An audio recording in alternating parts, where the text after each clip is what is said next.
Mwasuze mchaba nyabo nebasebo. Hello everyone and welcome to my videos of Learn English and Luganda with Kamlegia Ben.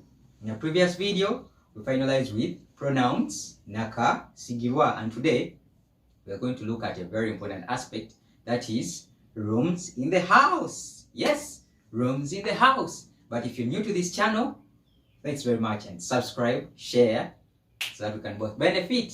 So let's start. Let's first note a few important aspects or a few important terms. Katsoke tulabe ebigambo ebyenkizo. Parents. Parents. Abazadde. Abazadde. Girls. Girls. Abawala. Abawala. Boys. Boys. Abalenzi. Abalenzi. And for further reference or society names, review the second video. So let's start. Kitchen. Kitchen. Ekiyungu. Ekiyungu. Living room. Living room.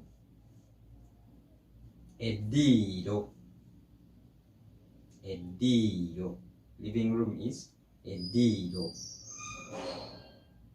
Bathroom. Bathroom. Ekinaabiro. Ekinaabiro. Bathroom is ekinaabiro. Boys room. Boys room. Ekisenge ky'abalenzi. Ekisenge ky'abalenzi. Because boys are abalenzi. So ekisenge ky'abalenzi.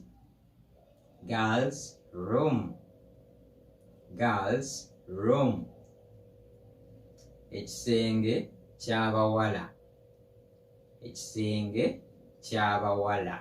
Because girls are abawala. So ekisenge ky'abawala. Parents room. Parents room. Ekisenge ky'abazadde. So thanks very much for watching. We shall continue on in the next video. Mwelaba. Bye bye.